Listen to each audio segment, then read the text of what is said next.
toi, mon âme.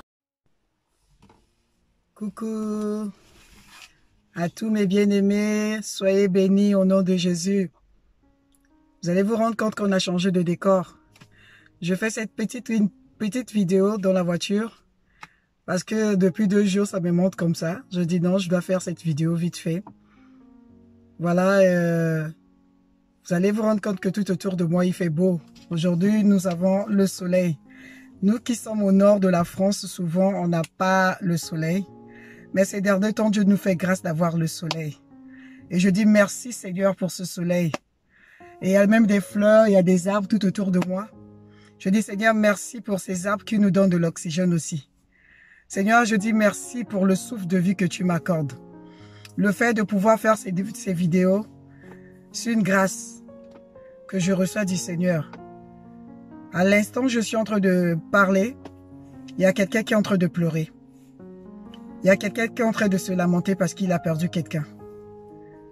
Il a perdu quelqu'un qui a été spécial pour lui. Tu as perdu un enfant, tu as perdu une tante, une mère, un père, un mari, un bien-aimé en Christ. Mais toi et moi, nous sommes vivants. Qu'est-ce qu'on a fait de si spécial pour que nous soyons vivants? C'est par pure grâce. La parole de Dieu déclare qu'as-tu que tu n'as pas reçu de Dieu? Même ce souffle de vie, tu l'as reçu de Dieu. Alors je ne peux me taire. Je dis merci Seigneur. Merci pour ce souffle de vie. Merci de garder les miens. Que ton nom soit glorifié.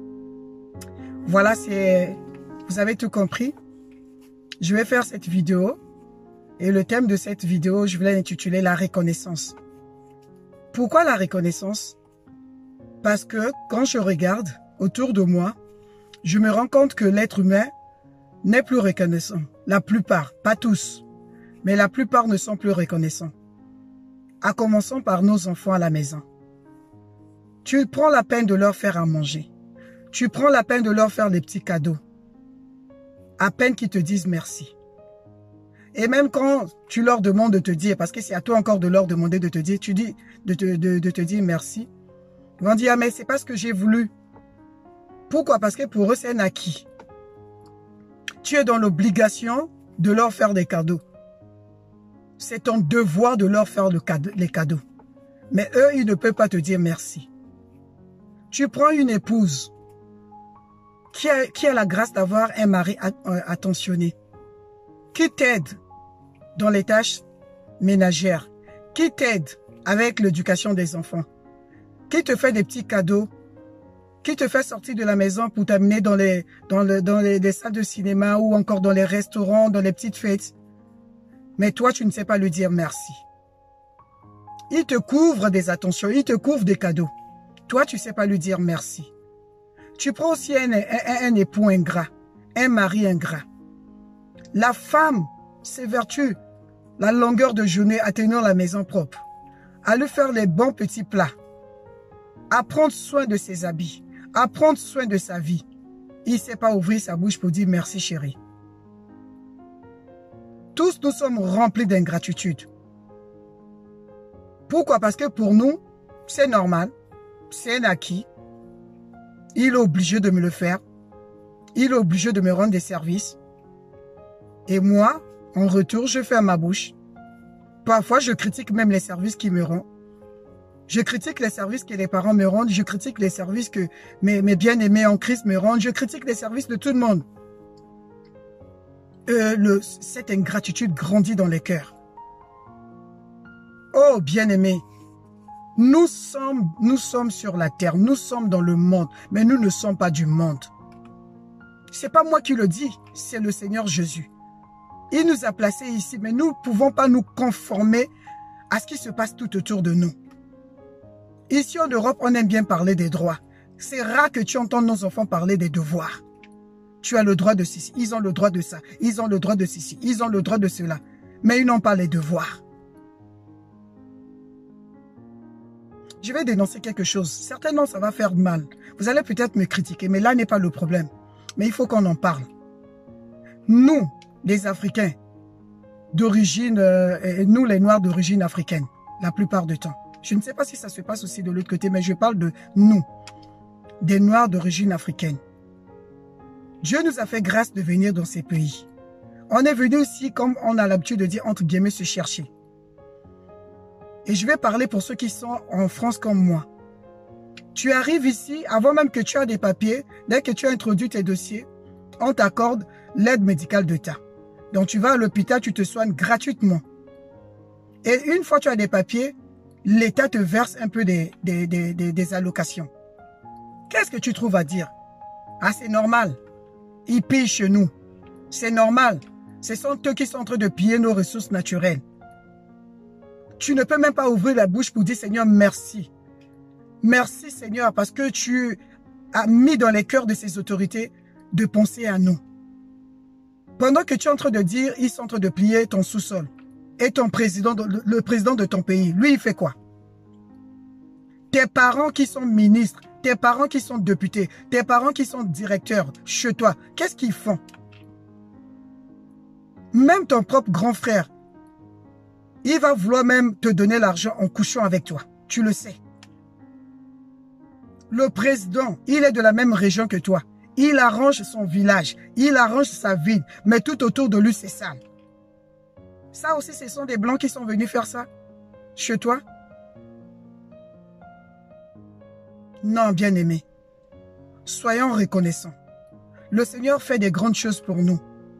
Si tu es reconnaissant dans des petites choses, Dieu t'accordera aussi des grandes choses.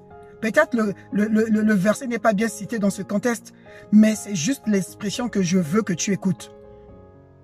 Si tu es reconnaissant, quand on te rend des services, le fait d'ouvrir ta bouche pour dire merci, ça t'ouvre encore des portes.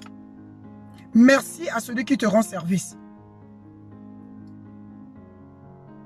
Non, on est là, on critique.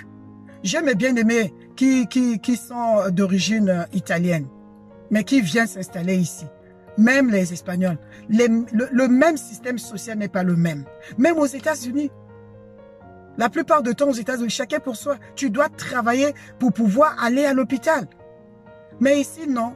Tu as beaucoup de privilèges, mais qu'est-ce que tu fais? Tu passes tout ton temps à critiquer. Tu ne fais que faire ça, critiquer, maudire le pays. Maudire les autorités. Tu oublies même que la parole de Dieu t'interdit de maudire les autorités. La parole de Dieu te demande de prier pour eux. Mais comme toi, tu es aveugle, tu penses comme les gens du monde. Tu raisonnes comme les gens du monde. Et tu t'associes à ceux-là pour critiquer. Tu t'associes à ceux-là pour les dénigrer. Dieu, c'est Dieu qui les a établis. C'est pas moi qui le dis. Dans Romains, la parole de Dieu est claire. C'est Dieu qui les a établis. Dieu te demande de prier pour eux. Oh, bien-aimé. Ne soyons pas si ingrats. Regarde tes parents qui sont restés en Afrique. Quand ils ont des problèmes, ils t'appellent.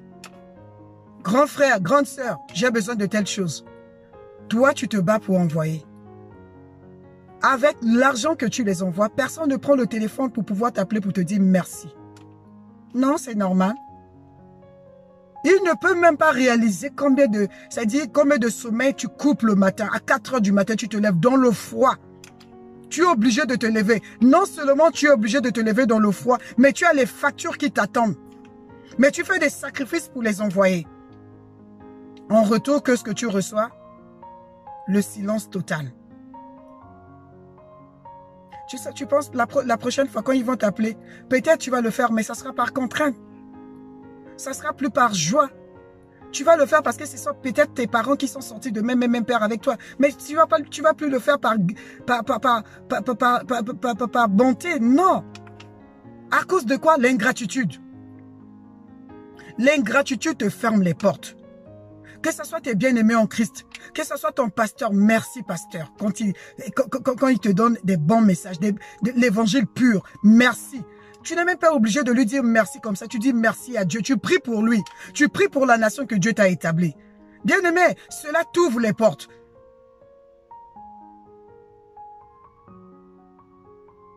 Que nous ne soyons pas comme des païens, que nous ne soyons pas comme des inconvertis, que nous ne soyons pas comme des religieux. Soyons des hommes remplis de l'Esprit de Dieu, remplis de la gratitude. C'est pour cela que tu passes tout ton temps à bouder Dieu. entre guillemets. Peu importe ce que Dieu te donne, tu penses que Dieu ne fait pas beaucoup pour toi. Dieu t'a accordé la grâce d'être en vie. Non, toi, tu veux l'étage. Dieu t'a accordé ses enfants. Toi, tu veux encore les enfants plus ou tu veux encore... Non, mais c'est toujours ça. On te donne telle chose, au lieu d'être satisfait, de te contenter de ce que Dieu t'a donné, tu veux plus. Et tu passes tout ton temps à bouder Dieu. Tu passes tout ton temps à critiquer Dieu. Tu passes tout ton temps à critiquer tout autour de toi.